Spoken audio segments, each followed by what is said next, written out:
Hi, my name is Ron, and today we'll be discussing the Petroglyph Panel and the Mount Sinai Panel, a tale of two panels. This is an abstract proving the very tale of the journey, as well as the exact length of the journey. Which journey? The Exodus. And on that very day, they came into the wilderness of Sinai. So, just sit right back, and I'll tell you a tale of a fateful trip. Just sit right back and you'll hear a tale of a So, fateful trip. in this extensive article, we will speak only briefly to the Mount Sinai panel, yet speak at length to the Petroglyph panel, since there's far more narrative on that panel. To be perfectly clear, we will speak to the Petroglyph panel as opposed to the petroglyph site, which is a different site altogether. Sites differentiated by very little time and space, but it's a definite distinction with a difference. This epigraphy on the petroglyph site is very scattered and limited in narrative, whereas the petroglyph panel has a much broader narrative, a more historical narrative, as you will see. So, Dr. Glenn Fritz is altogether correct in making that site distinction, although I would not have called that the petroglyph site, since there are several more sites nearby with just as ancient glyphs. But more so, I would not have called it the petroglyph site, since that house-sized hill of rocks is more accurately to be considered the golden calf site. I have proven that point elsewhere. To his credit, though, Fritz has set the standard on geological research of this particular area in northwest Arabia. So high of a standard that we will be referencing him a lot here, even though he does not speak to the Mount Sinai panel, or to another nearby panel that I also addressed elsewhere. Now, Fritz is an old Earth geologist who is strongly committed to this area being the actual Mount Sinai, the original Mount Sinai. And that's very unusual. Very unusual in the agnostic land of academia, where few are willing to dance to a different tune for fear of stepping on toes in the process. But Fritz is an athlete. He can handle it. And while I lean to a scientific young Earth paradigm, I can still appreciate him tremendously. Tremendously. Despite his being hostile to the petroglyph site as being the actual golden calf site, and despite us disagreeing on the split rock location. Oh well. Now, as a brief history for you, this petroglyph panel of our present inquiry was only brought to light a few decades ago, nearly brought to light by the controversial explorer Ron Wyatt and his sons back in 1984. And then very nearly brought to light about a year later when Ron and a colleague had a Saudi nationalist overseeing their exploring at that very same mountain. A rat of an overseer that had heard of Ron's finds near Mount Ararat. A rat that signed a contract allowing them 25% of their wonderful find in his wonderful country. However, after actually discovering some gold, their photos, their videos, and visas were immediately taken away, never to be returned. They were kicked out of Saudi again, and some minor digging ensued without them. Then, a few years later, a certain Cornuke and Williams were somehow able to sneak in and take some photos of this subsequently restricted site. Those photos were presented in a subsequent book by them, a book that generated a modest amount of envy from Ron, but otherwise very little interest from that older generation. It seems the time was not quite right for a sin-exposing mountain yet, just as the time was not quite right for a promised land yet. No, not for another 40 years. Just at the time, was not quite right for a sin-cleansing temple to be built during the violent reign of King David either. No, that would have to wait for the subsequent generation. It would have to wait for a more peaceful and subservient generation. In similar fashion, perhaps an uber-holy Mount Sinai will now be revealed to our present generation, revealed to our peaceful and subservient generation. Right. But that is just wild speculation. So let's get back to our very brief history. Then a few years later, 1991, a totally disenchanted Jim and Penny Caldwell were on the west side of the Gulf of Aqaba, commiserating in their hotel. Yes, after having just come from the traditional Mount Sinai site. A circus and a fraud, they would later recount, crying out to God for guidance on this miserable misdirection of theirs. A misdirection inspired by a late-night vision of Jim's. Whereupon they immediately received rough directions for the actual Mount Sinai. Rough directions from their sketchy hotel manager of all people. No sketchy visions required this time.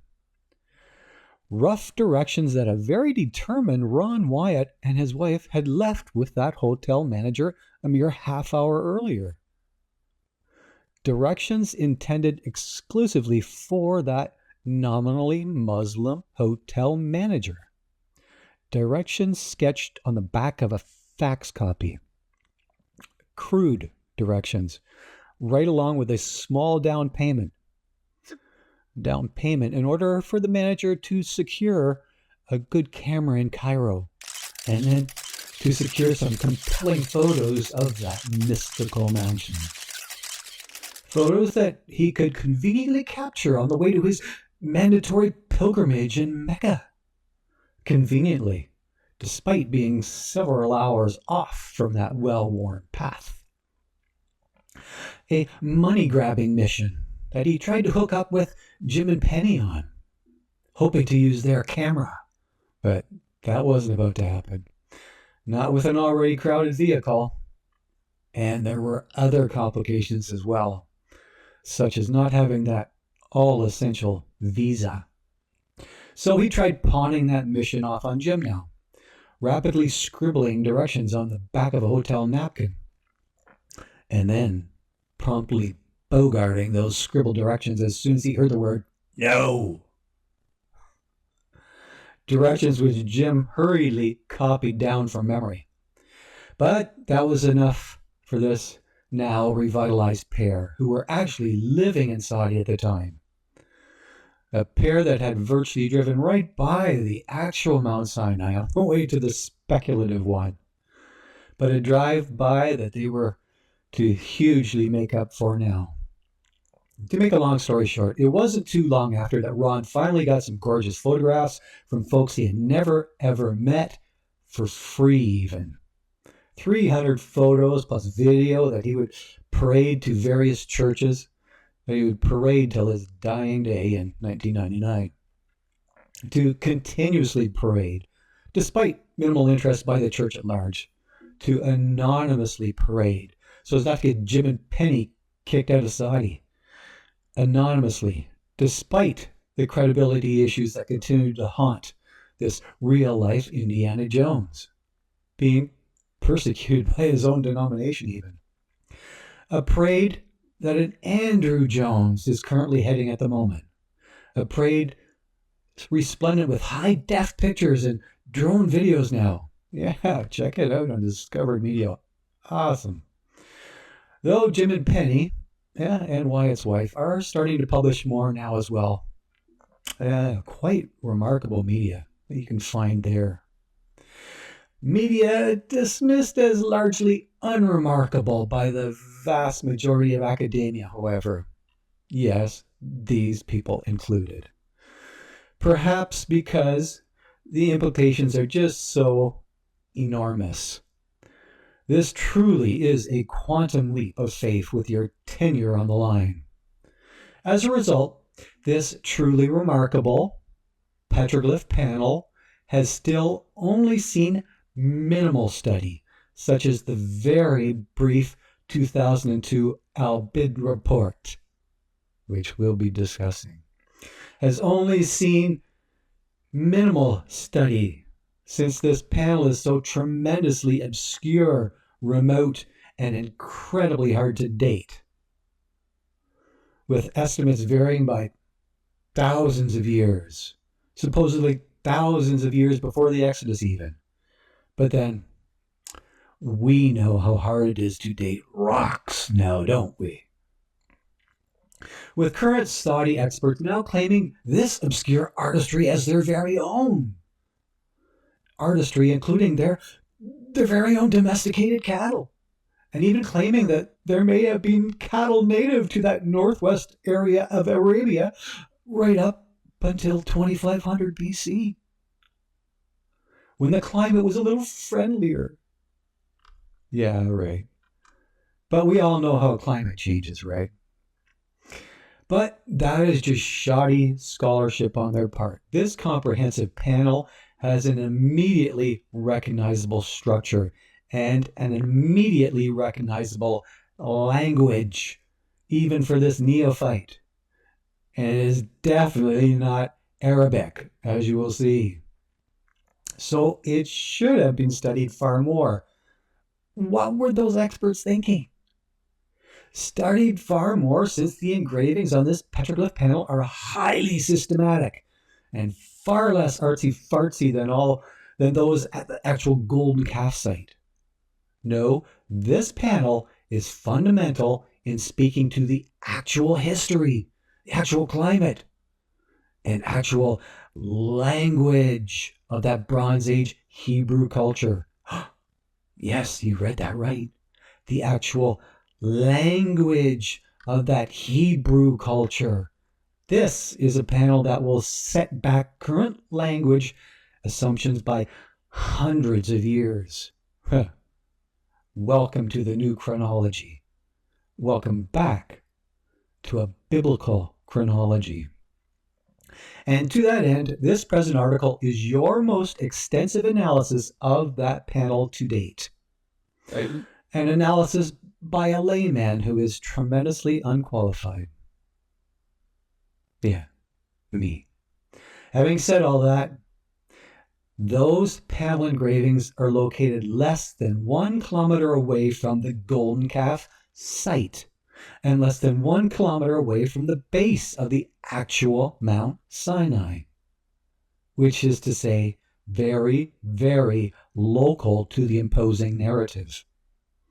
So local that both of those panels would have a pretty good sound and sight line of the revelry in progress at Golden Calf Hill.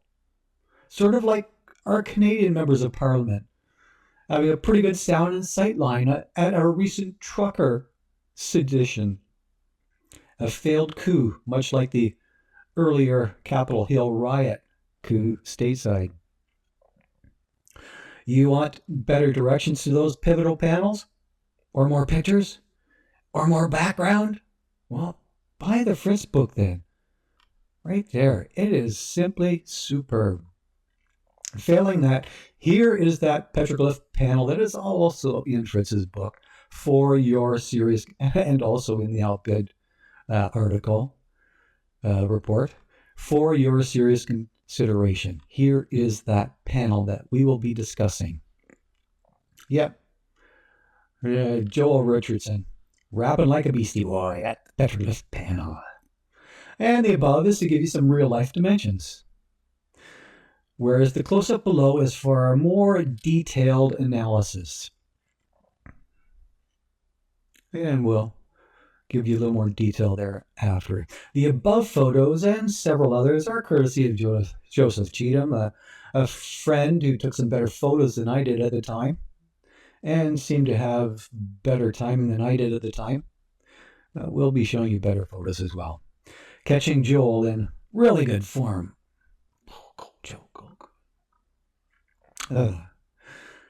But he's a friend that allowed me to browse his massive Fritz book on the plane, but mostly a friend that encouraged me greatly in our summit of this most important mountain, encouraging me all the way with his incessant photography.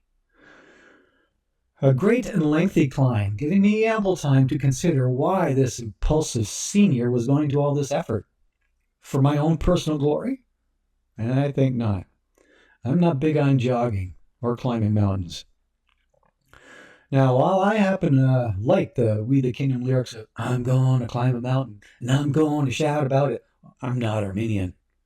And I'm not very big on shouting either. And that was just a metaphor for conquering booze after all. Oh, excuse me a moment. Still, I fully recognize that it is not about climbing a legendary mountain at all, but rather all about honoring a certain man that climbed a virtually impossible mountain. About honoring the God-man that conquered both sin and death. A climb that no man can equal, and I was all in for honoring him, till death do us part, as they say. And this was a hill to die on. In similar fashion, may this article serve as encouragement for others in their quest for honoring him. As the God-man Jesus said, I am the way, the truth, and the life. Climb, and you will indeed honor him. That is, if you honor him in both spirit and truth. If you honor the truth of his word by means of the Holy Spirit, while at the same time shunning other deceptive spirits like booze and deceptive words such as Mother Nature and evolution. So, my operating paradigm for this present article was a strong belief in his word, as well as prayer for some meager understanding of this mysterious panel. The very same paradigm of Augustine, who prayed the seemingly twisted, "Help me to believe that I may understand." Well, God provided. Jehovah Jireh, as they say. That being said, I am under no illusion that you will actually believe in him, even if you understand this rather simple article. You can ignore the evidence all you like. However, I believe in the truth of his word, which suggests that these panel engravings were created at the very same time as the fabrication of the golden calf. That they were created during that dazed and confused 40-day period in which they were virtually leaderless.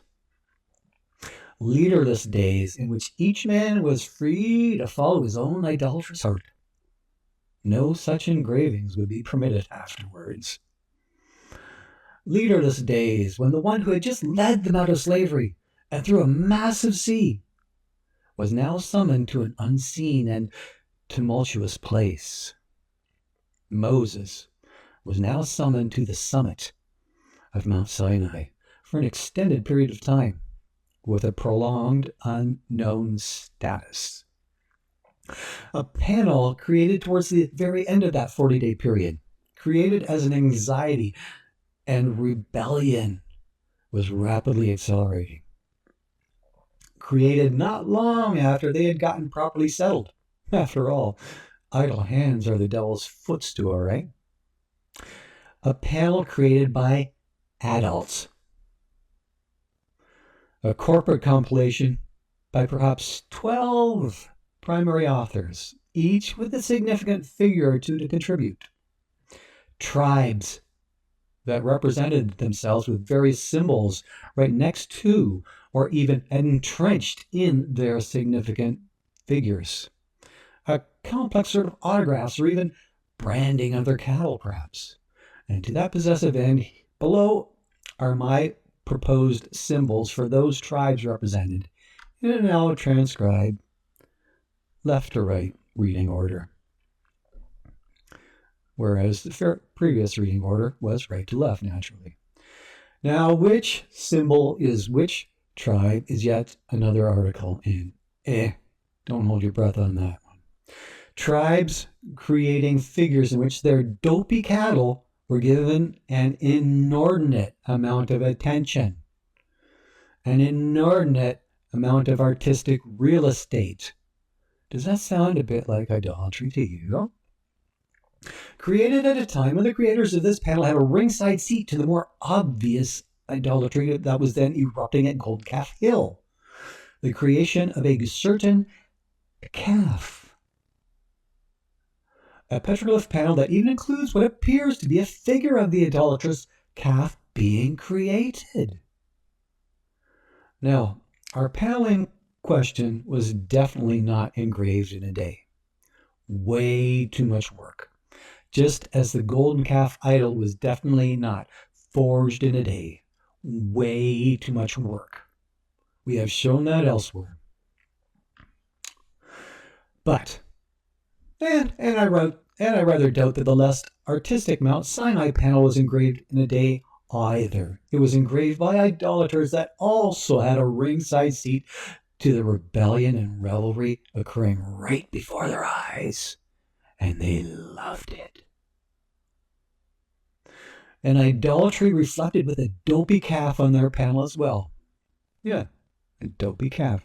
Note the unique head configuration on each panel. And this is where those two panels of our article intersect. Not only that, but this is where your own personal idolatry intersects. To semi-quota casting crown song, it intersects somewhere between the altar and the wilderness. Welcome to the jungle, folks.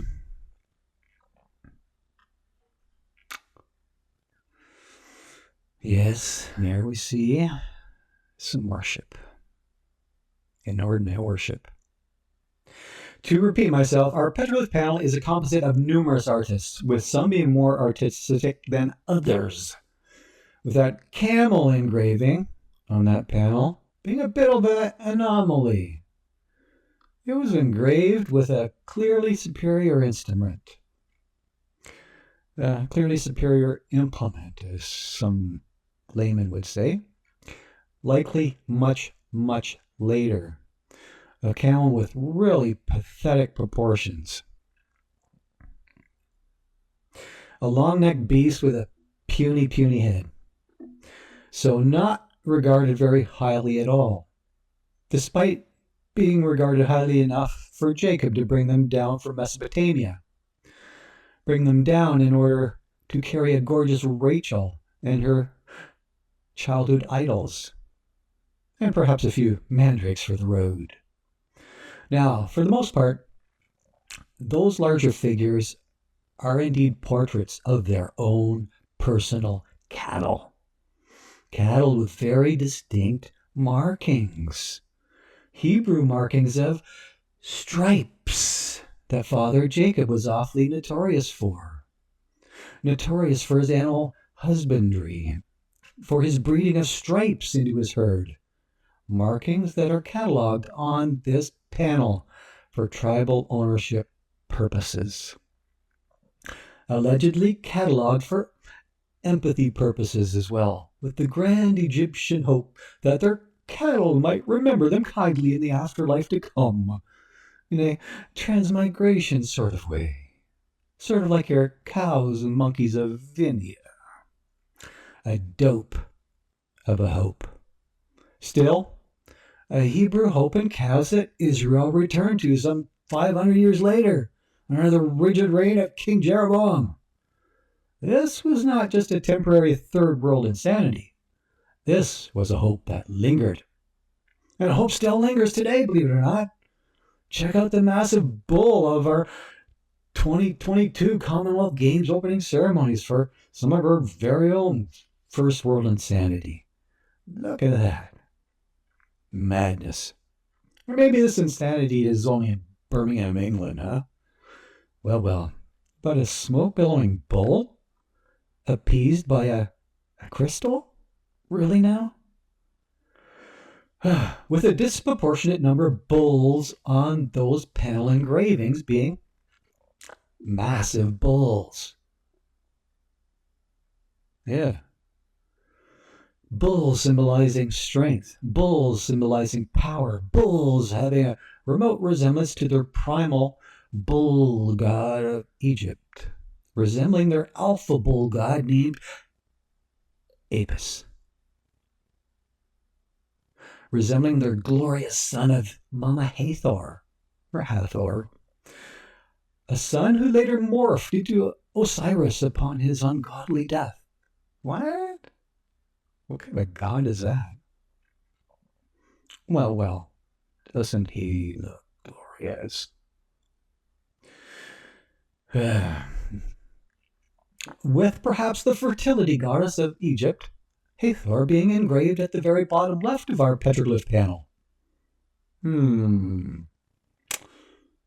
Maybe not, huh? But that is really, really big, perhaps. A goddess looking more like an unshorn sheep to me. A goddess engraved with a shrunken head, which mitigates the headship construct considerably. But having a horn structure similar to the standard Egyptian relief at any rate. Note the horn structure of Hathor.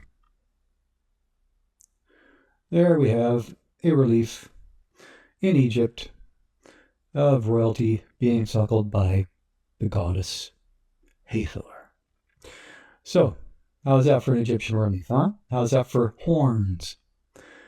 Would have shown you a larger, similar sculpture, but I got a reflection in my photo in the museum. So much glass. Yet a goddess wearing the blazing sun for a crown. Yeah, she's wearing the blazing sun for a crown. Which is kind of funny, actually, when you consider that all cows tend to turn their butts toward that blazing sun. However, if all that bull dominance and prominence happens to offend you feminists, you should be tickled to know that the distaff bovine is definitely featured at the golden calf site, and featured there in better proportions. A goddess featured in nearly equal size. Featured with that primal stripe, that ownership stripe, and even featured above the bull god. In at least one instance. A bull god that now has that shrunken head. So much for unanimous headship and patriarchy among Hebrews, huh? Yeah. Now, perhaps the less intimidating golden calf was forged as a bit of a compromise and egalitarian concession by the henpecked guys. A less intimidating god in a brand new land, however. Definitely not a female, since a female god was to be deprecated, according to Charles the Irons. So, all the relevant literature, right along with this petroglyph panel, make it quite certain that it most definitely was a bull calf. And the size of the head on this dopey calf indicates its major significance, indicates its universal headship. But let's set some things straight here. The Hebrew bulls did not have the same markings as the unstriped Apis, or as the unstriped Hathor for that matter. Those Hebrew bulls did not have the diamond face, the white vulture wing, or the crescent moon markings, or even the fancy tail of their fancy Egyptian tails. No, those were considered blemishes now, whereas stripes were not. Which begs the question for all you Third Temple reconstructionists, well, why are you looking so hard for the perfectly red heifer? For the perfect peace offering? We don't have to have a stripe. By her stripes we were healed, right? Now, as suggested earlier, those cattle were not native to the area whatsoever. Not then, not now, and not likely ever. They were transients, just like the people. Foreign cattle in a foreign land. A land with very sparse vegetation. Land that might sustain 1 cow per acre at best. More likely half a cow. And you can talk climate change all you want. Yet our biblical records indicate that water was at a premium at that time as well. This was desert then, and this is desert now. Even now, the camels are on food stamps, which is to say, pickup trucks regularly deliver bales of hay to them. Nice. I love those sights. What compassion. So why would any sensible person settle there? Settle in this barren wasteland? Let alone waste their time with those crude dude drawings. Well, I submit that this was not by choice. This was by sheer necessity. And that this panel is a historical account. An account of a recent Hebrew journey. An account of their recent escape from slavery and seduction, contra prevailing opinion that we have never been slaves. Okay, into the panel then. What's with that hunting guy right at the outset of this panel then? Right at the top. He looks pretty native to Arabia, right?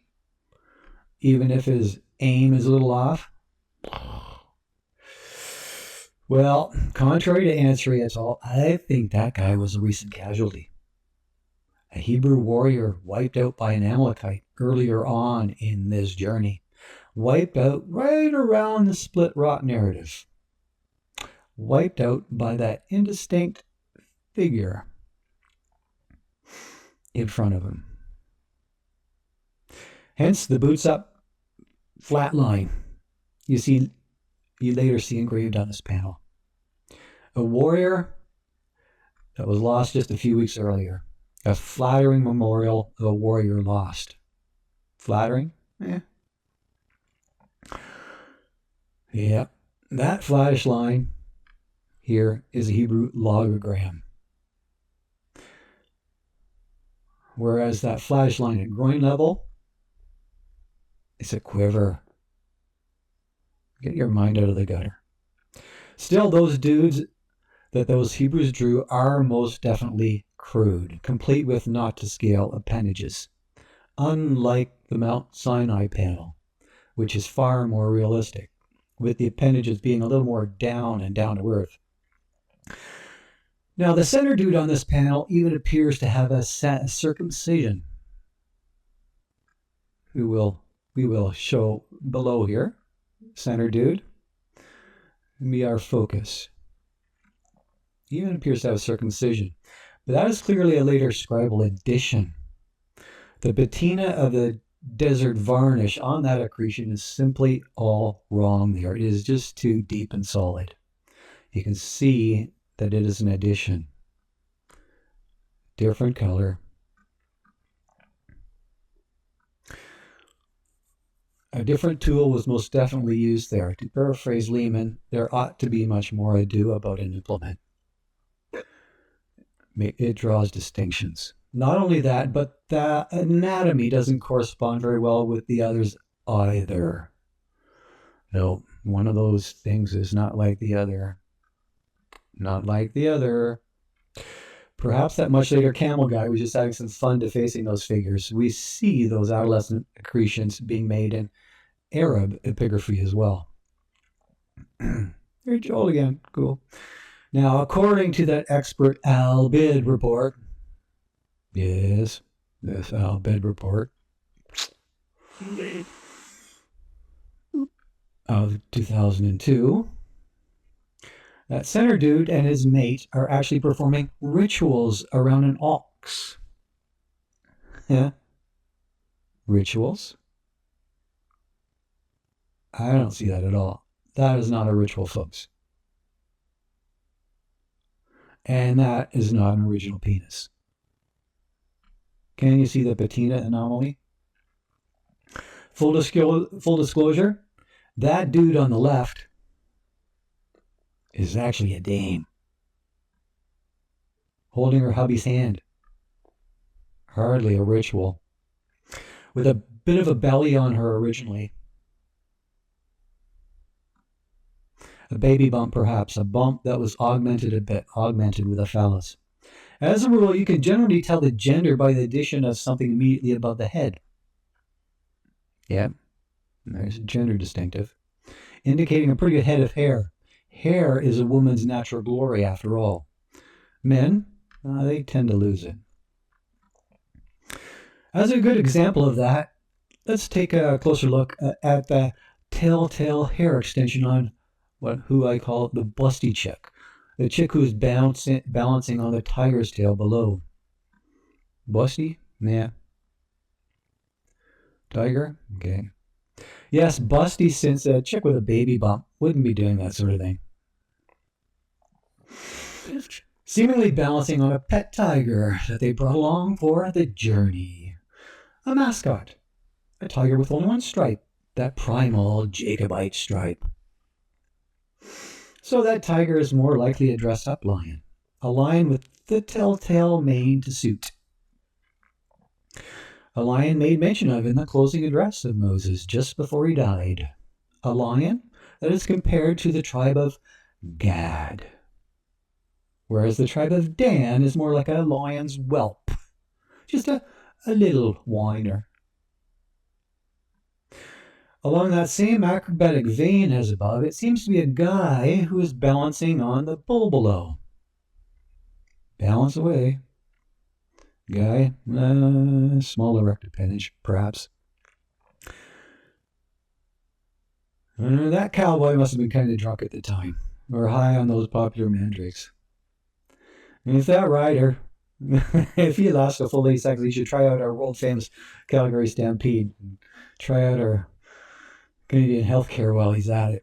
But also note someone giving praise right next to the bull in that picture above.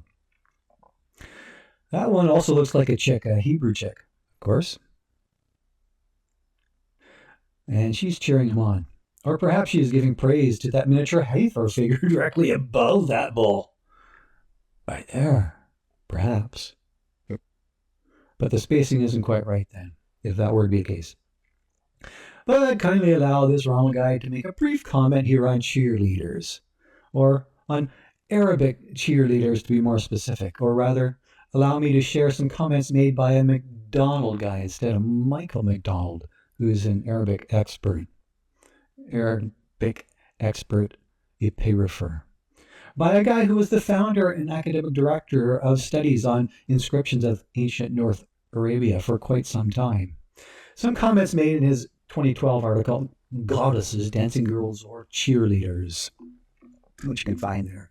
Now, as regard the women being goddesses aspect, Michael McDonald comments, in the last 35 years, in none of the examples from North Arabia known to me is there any indication in the accompanying text that the subject is of religious significance, let alone that it represents a deity. And he cites Littman to support him. I can see no evidence of the hypothesis that any of these female figures represent goddesses. With the very point being that women have zero religious significance. And that hasn't changed all that much. Then as regard the women as dancing girls aspect, McDonald comments, the tendency was to portray women with enlarged, swaying, and inviting hips, along with a long tasseled belt, with their hair loosened and curving unnaturally on either side of her head. Dancing girls and female acrobats, lexically described as a class of slaves that were fair game, even to the more reserved Safavidic culture in the northern part of Arabia. Then, as regards our directly relevant cheerleader aspect, these were not likely slaves being portrayed in our panels. Instead, even in the Safavidic, we often see the prettiest women and girls of the camp who, with their bosoms bared and hair loosened, keep shouting, "He who runs away today shall never receive anything from us," such as you see in this Arabic drawing found southwest of Tabuk. You see him carrying a heart. Well. All of which is to say that those women of our petroglyph panel, let alone those cattle, do not appear to be Arabic in the least. Arika women are prettier. And those cattle, not camels, are prettier too. So even here we have cattle distinctives and cultural distinctives. But I'm digressing a wee bit because that earlier bull rider pack actually came from Golden Calf Hill, about a mile away. Still, it reinforces our points about the gender, about the idolatry, and about those crazy acrobatics. Those earlier picks seem to strongly suggest that those Hebrew acrobats of that Bronze Age are the precursors to our modern day Cirque du Soleil, and even the precursors to our Commonwealth Games acrobats. Who knew, right? Now, let's compare the above acrobats with some Egyptian artifacts of that very same era. Yeah, circa 1450 BC, according to Wikipedia. I'll use a picture that I took from my A&E book by Pritchard. Look at that, upturned air, as mentioned earlier. What an acrobat. Another acrobat from Wikipedia. Huh? Go, go, go. Here today, gone tomorrow. Now, it is thought by some that the different color above indicates a slave, possibly Phoenician. But those Phoenicians were not appropriated for slavery till a little bit later. That was a little bit after 1450 BC.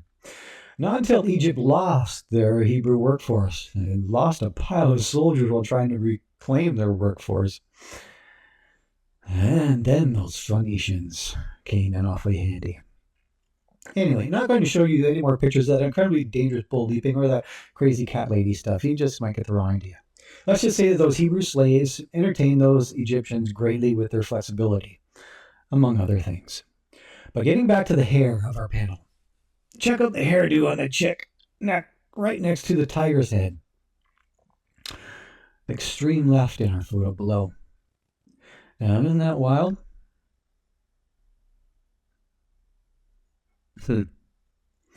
Like a water fountain or a bird's nest.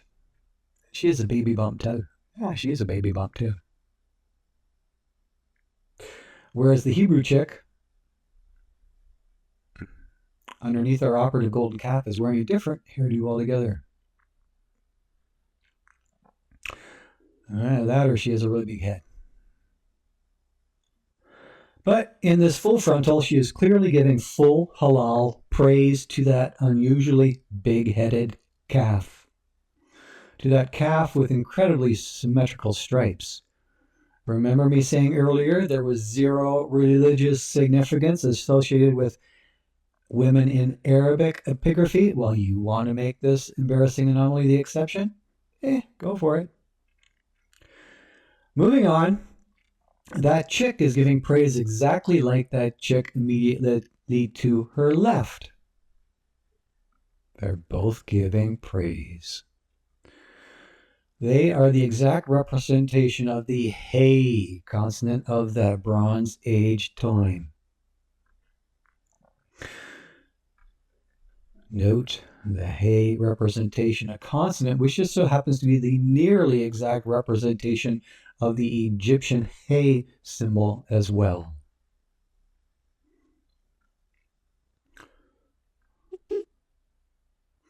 An image I picked up from Russell. How about that, eh? Although the mullet head here is almost certainly a guy with a goatee and a feather. Facial hair is his mannish glory. Regardless, the above figures are an exact representation of the idolatry in question here. Bovine idolatry. Right here at the Petroglyph Panel, which breaks down to the praise being offered to a calf.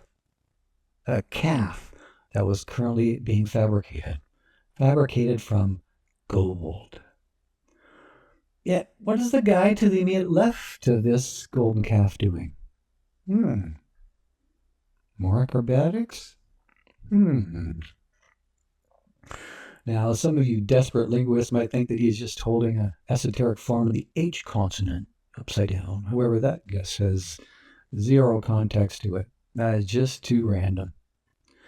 More contextually, this might be acrobatics being performed with a young girl now. Yet with the raised arms and a hat falling off her head, it seems to symbolize something else instead. Let's not go there. Now, further to the left, we have a little girl with a ponytail. A girl petting a bull's head with her left hand. Oh, wait. With bull's head with her left hand and holding the tail of her pony with her right hand.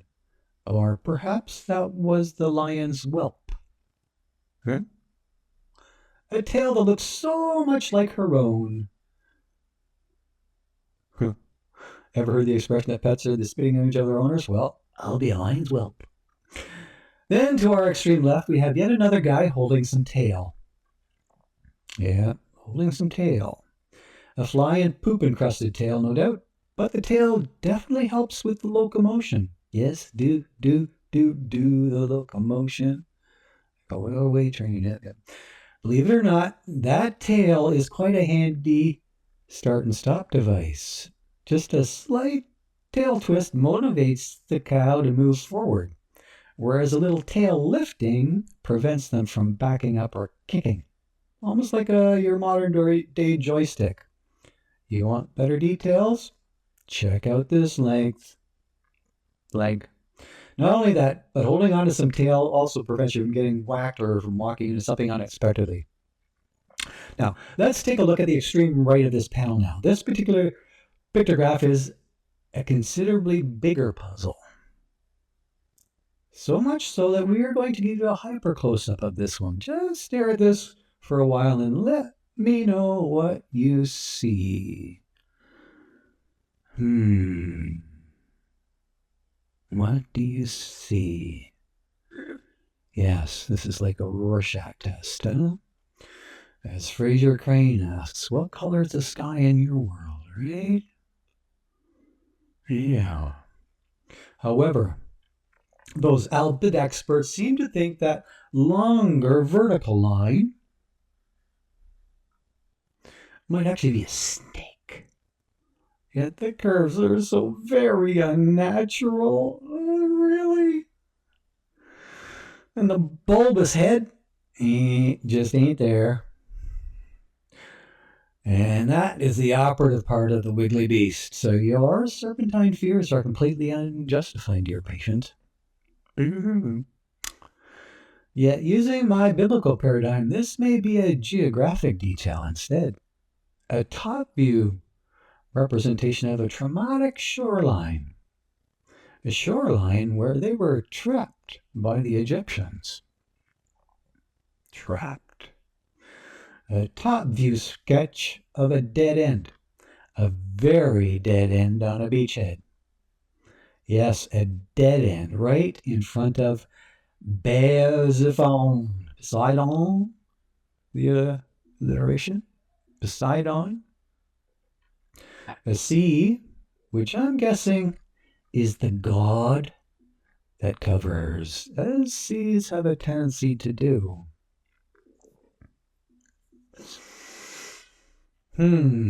Compare that other top view with this Google top view above.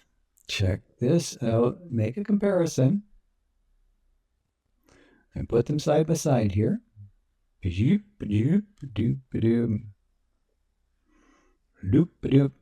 Alright, whatever.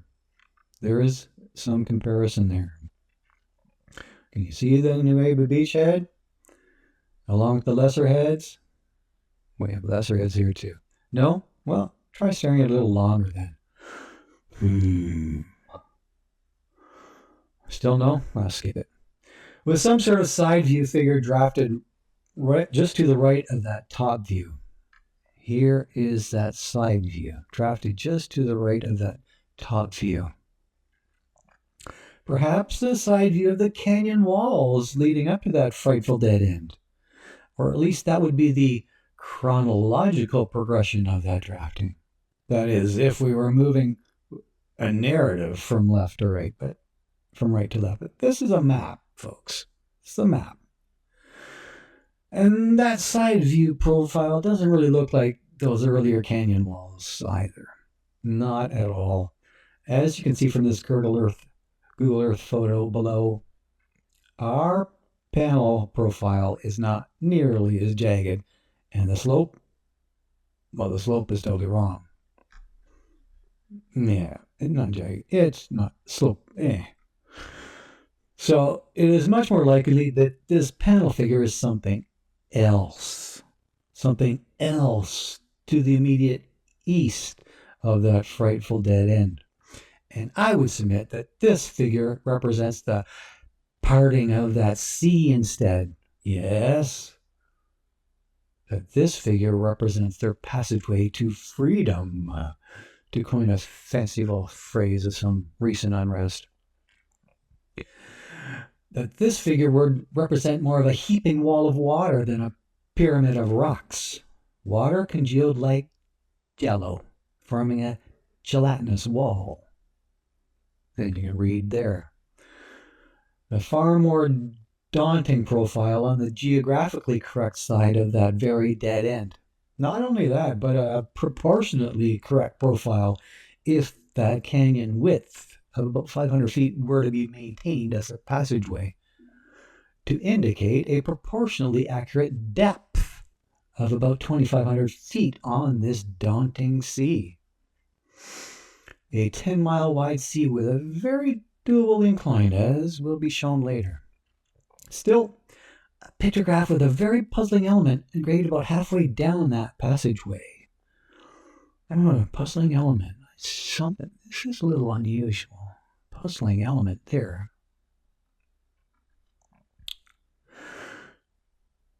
Wall sconce of sorts, if my paradigm is correct. A light both halfway in and halfway out of the gel, indicating light on one side and darkness on the other, perhaps. A really cool stunt that the angel of God supposedly pulled off in Exodus 14 there. Now, in order to support that extremely wild waterworks speculation of mine, let's have a closer look at that dull-looking figure in the very center of our panel.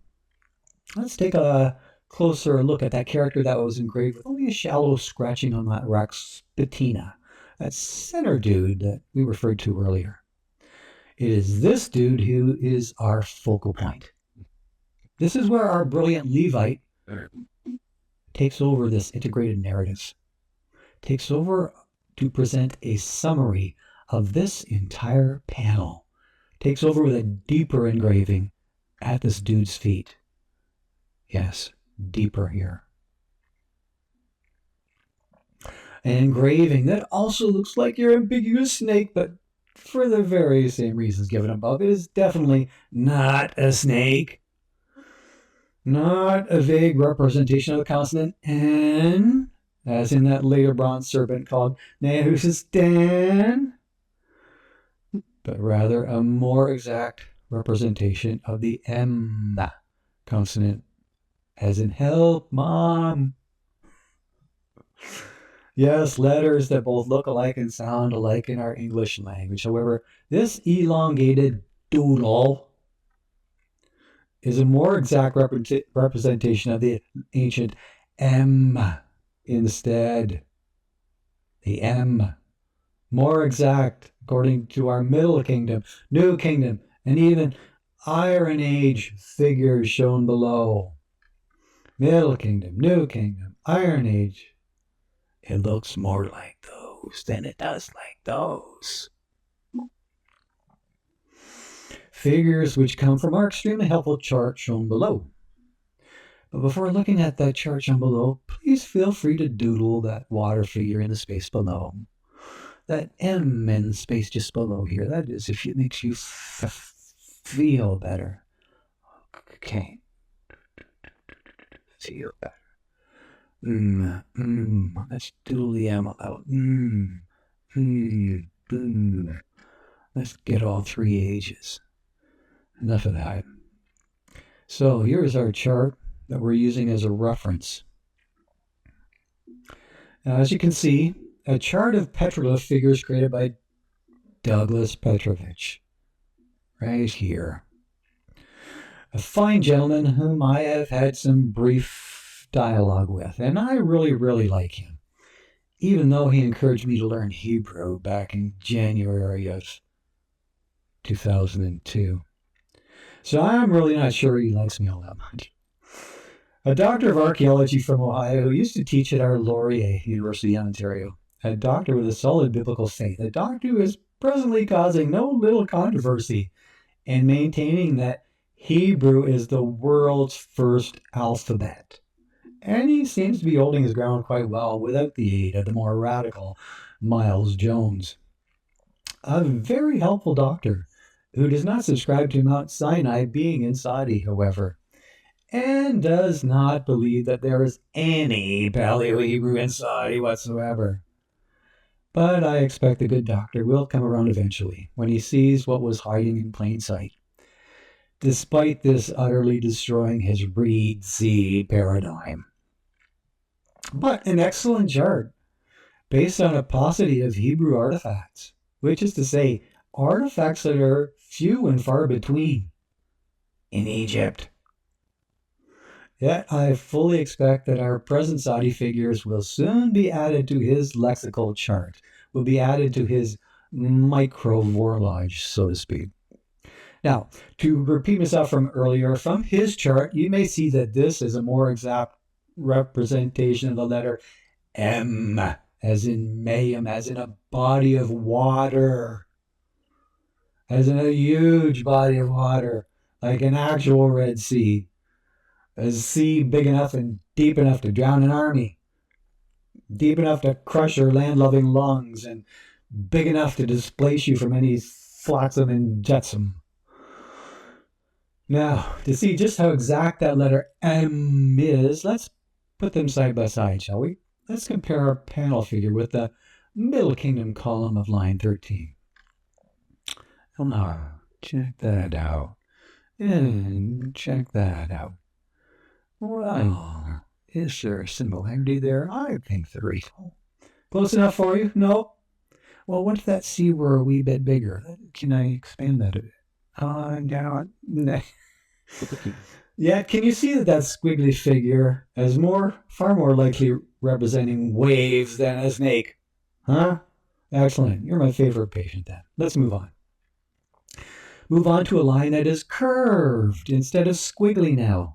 Curved instead of squiggly. Move on to that curved line that is intersecting that squiggly line above. And no, that is not a snake either. Can you see that now?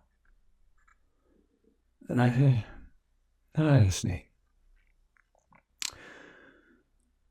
Oh, good. Well, that duly must have helped you. Now, at this juncture, I would boldly submit that this curved line is a rough sketch of their most remarkable journey up to this point. A journey with remarkable polarity, as in north, south, east, west. Quite remarkable. A line drawing of their journey from that rectangular representation of their hometown down in Egypt. Rectangular representation of their hometown down in Egypt. Right on up to their miraculous crossing of that serious body of water.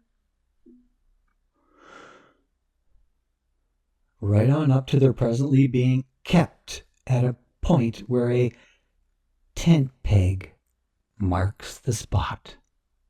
Yes, that's a tent peg, and it's a logogram that means kept. It's a logogram that we demonstrated at length in my article, The Paleo-Hebrew Eulogy. And we made reference to that earlier in this article as well. Now, can you see what happens to be a tent peg right in front of those waves? A tent peg there, yes. Or is this figure just a little too abstract for you? A little too picturesque, huh? Well, okay, let's go a little less abstract on you then. Let's use the more linear chart of Dougie's then. After all, linear charts make for linear thinkers, right? So we'll use his alphabetic chart on that concluding composite snipped above then. Because now we are going to get linguistic on you. And you don't even need to know Hebrew. Nice, huh? You see, I really do like you after all. All right.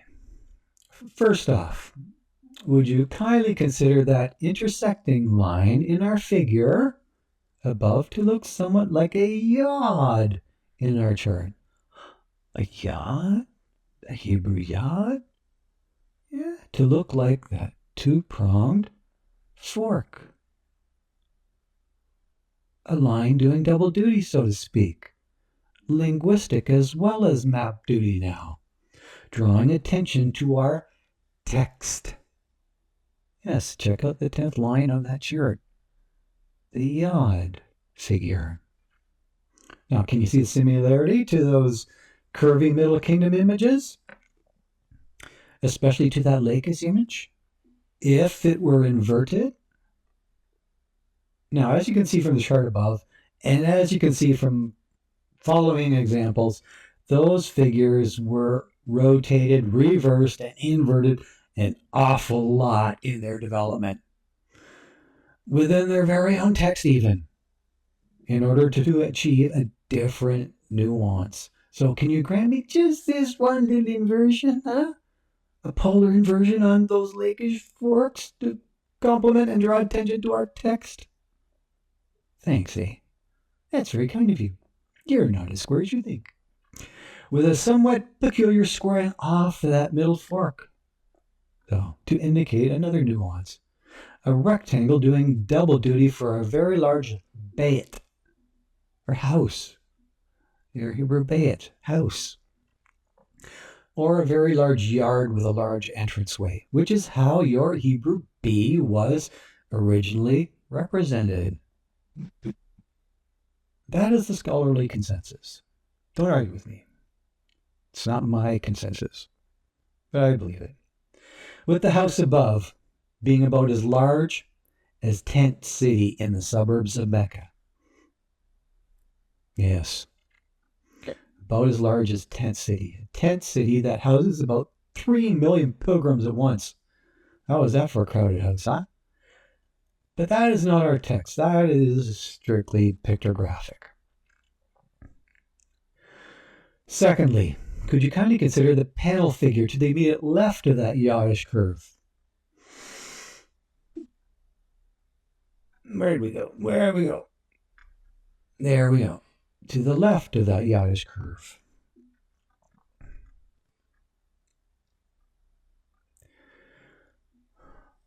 Would you consider that as resembling a rose or a resh to you? Here is the Hebrew row, the Paled Hebrew row or resh, whatever we call it. Does it resemble that logogram for a head with something landing in the eye of our panel profile? Can you grant me that remote resemblance? Does it look somewhat similar to you? Great. Now, this figure is not even reversed here, as it was later. It is even facing the standard reading direction, right to the left. So, no granting should be necessary here. No concessions whatsoever. So, this above figure was immediately recognizable to me. After all, his first letter in my name.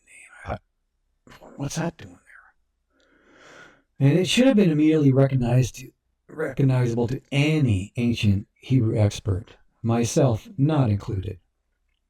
Perhaps they were blinded by something landing in that eye, or distracted by all the dicks and chicks on this massive historical panel, this panel at the very base of Mount Sinai.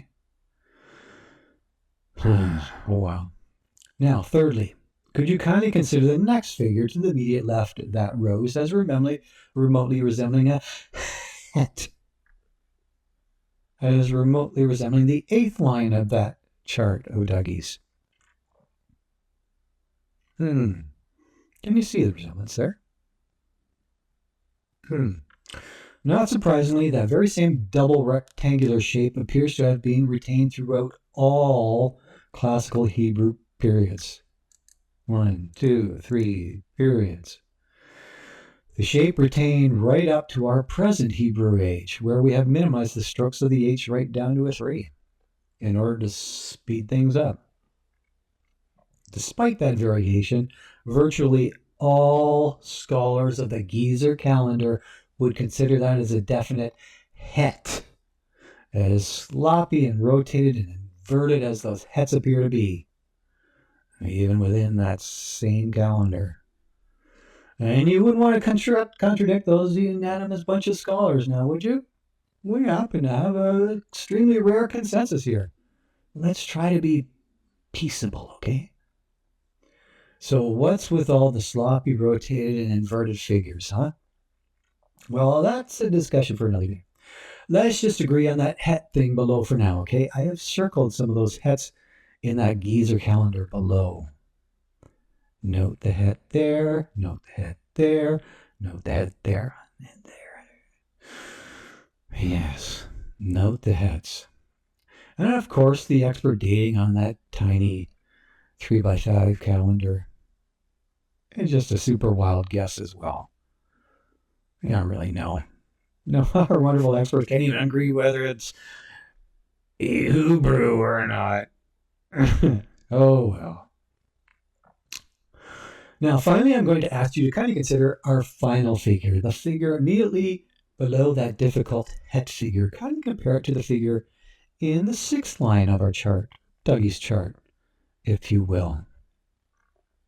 Not too far removed from the older hieroglyph figure below, huh? This Egyptian one.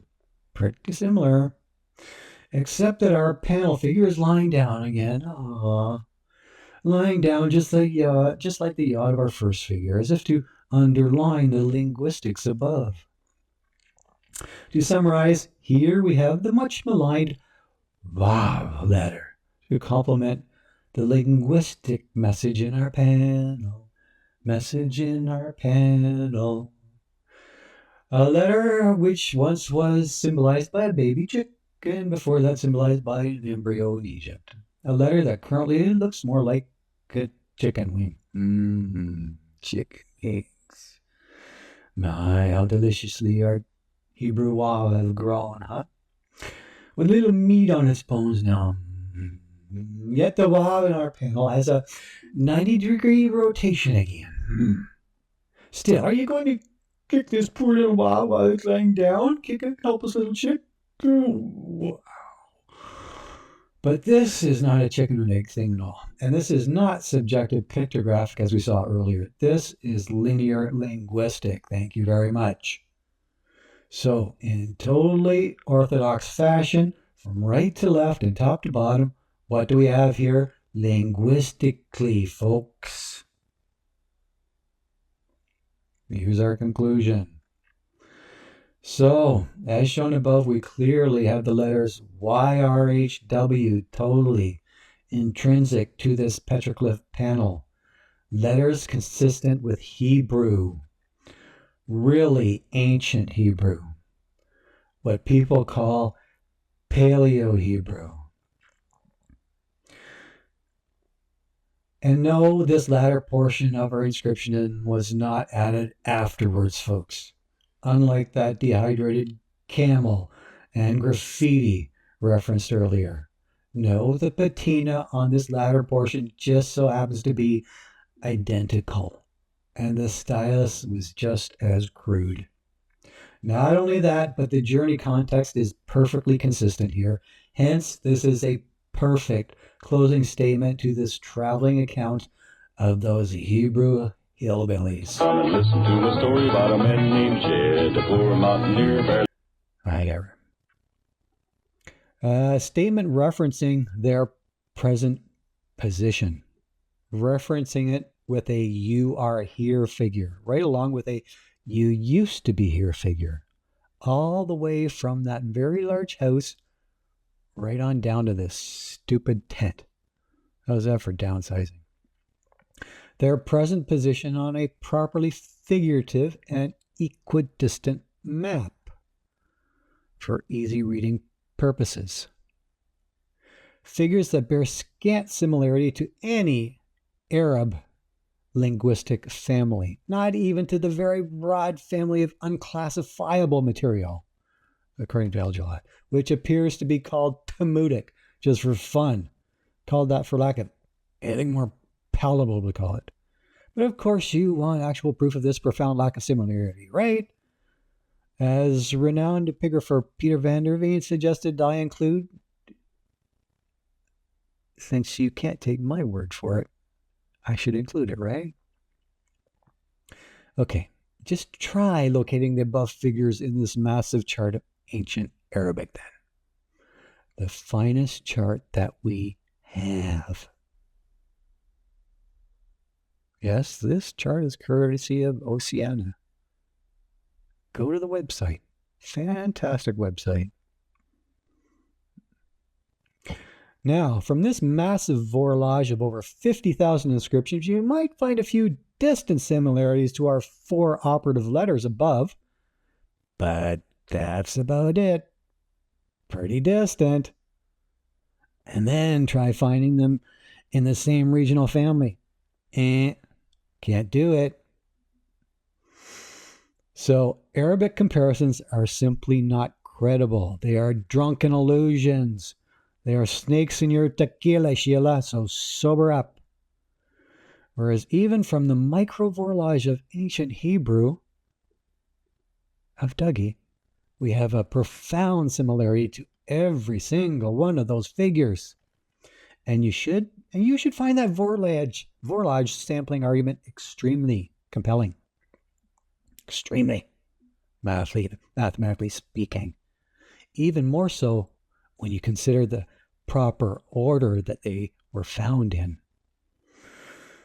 Even more compelling than all of our earlier arguments combined of acrobatics and animal husbandry and of cartography and climate change, of hair and hips profiling and idolatry and zero religious significance, not to mention the feminist bugaboo of misogyny and patriarchy. Just do the math. It's far more objective. Now, as you can see in our panel, those 4 Hebrew figures were very tightly grouped together, grouped in their proper order, grouped by a very serious historian, grouped by a highly literate individual, making it even more objective. 4 figures that have been totally overlooked until now. So what? So buttons. Well, since those 4 figures, they sew my Hebrew case closed. They sew my case closed on this being Mount Sinai. How so?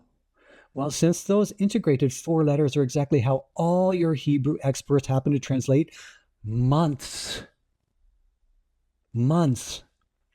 is how they happen to translate 2 full months to be exact, with the singular YRH being glossed as yarach in your standard Hebrew lexicon.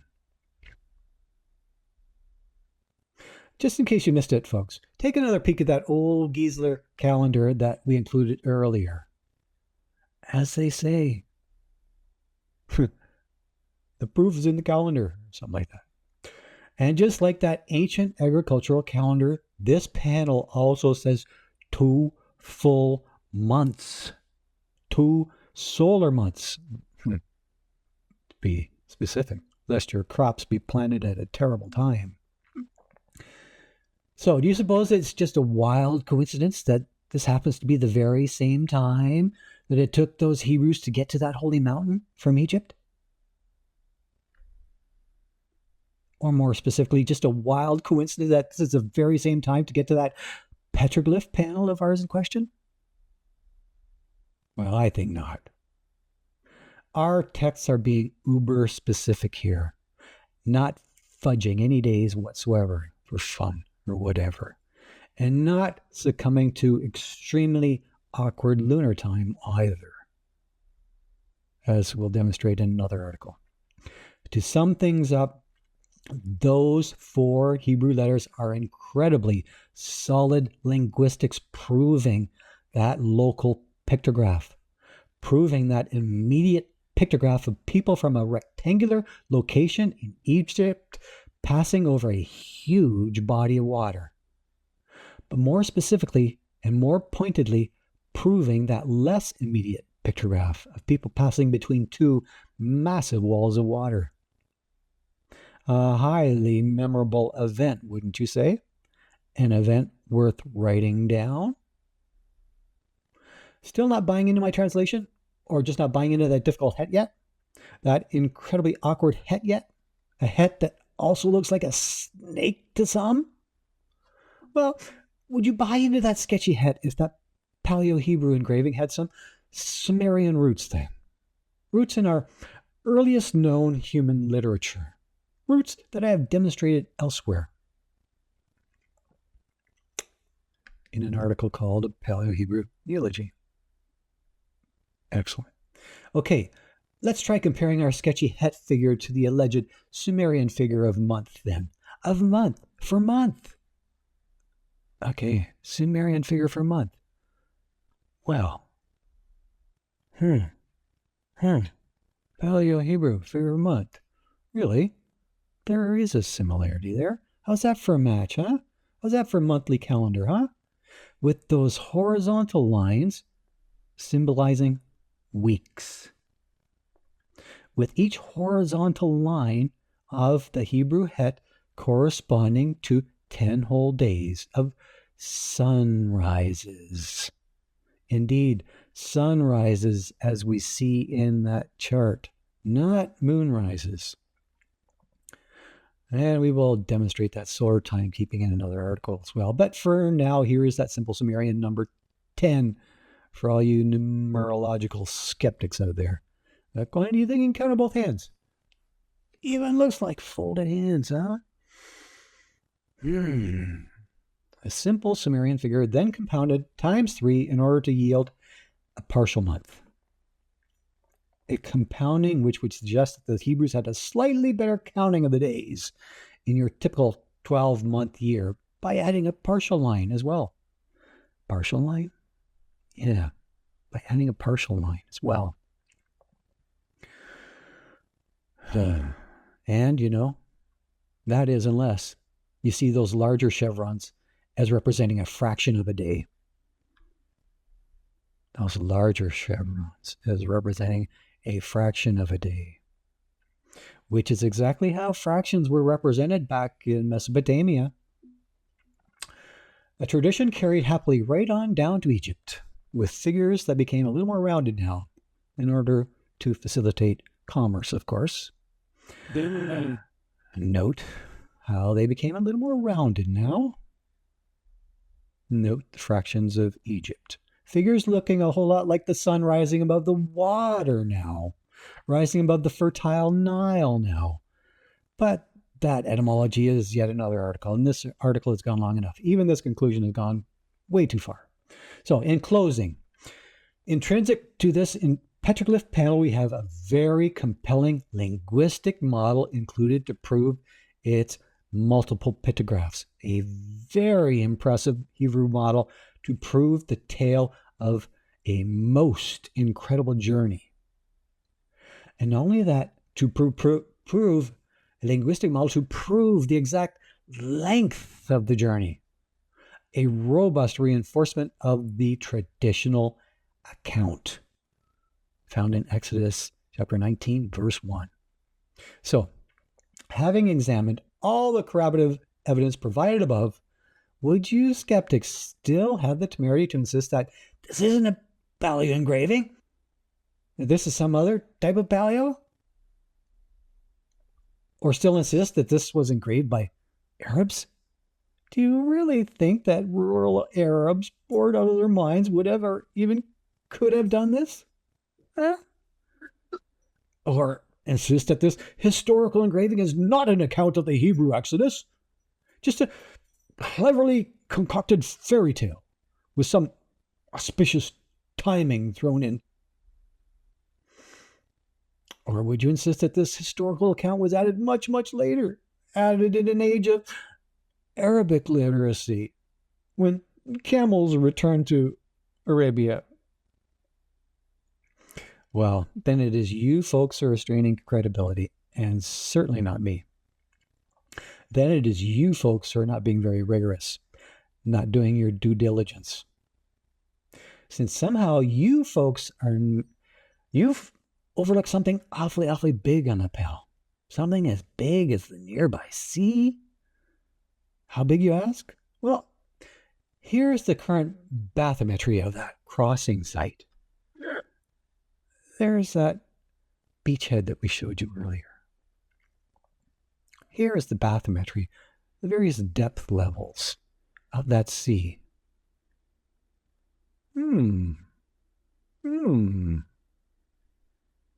That's a perfectly doable walk, huh? And just a little bit of uphill. Not too bad. A perfectly passable path, I'd say. That is, if a suitable path is made, or a suitable passageway is made. And we appear to have a suitable path as well, with shores that are strangely solid on both sides. You're not spinning your wheels in the sand. Solid, like cement. Almost your lyrical yellow brick road. But call this a sandstone road, if you like. So a perfectly doable overnight hike with absolutely no running required. No real hurry, since there was darkness along with a forceful wind to keep those Egyptians at bay. Natural elements that they would miss as they navigated below sea level. Still, I find it puzzling that all previous analysts seem to have missed those Hebrew elements. Missed them when they ought to have kissed them. Not only missed the clear linguistics, but missed those maps as well. Completely missed those cultural distinctives.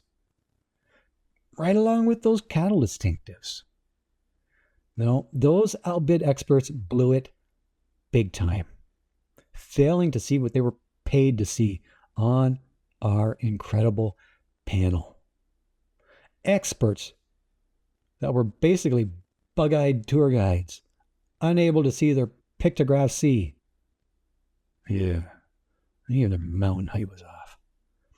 Experts totally oblivious to their Hebrew history. Yep, too busy straining out gnats, I suppose. Too busy serving their camels. Another bale of hay. Yeah. Oh well. Cheers. Come and listen to a story about a man named Jed. A poor mountaineer barely kept his family fed. And then one day he was shooting at some food, and up to the ground come a bubbling crude oil, that is, black gold, Texas tea. Well, the first thing you know, old Jed's a millionaire. The kinfolk said, Jed, move away from there. Said, California is the place you ought to be. So they loaded up the truck and they moved to Beverly Hills, that is, swimming pools, movie stars. A Beverly Hillbilly.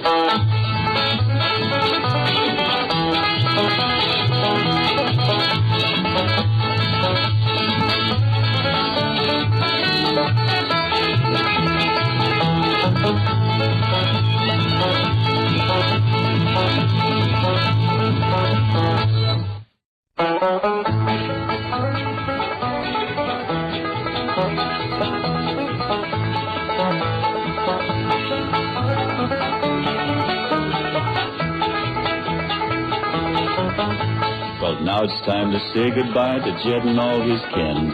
They would like to thank you folks for kindly dropping in. You're all invited back next week to this locality to have a heaping helping of their hospitality. Hillbilly, that is. Set a spell. Take your shoes off. Y'all come back now. Here?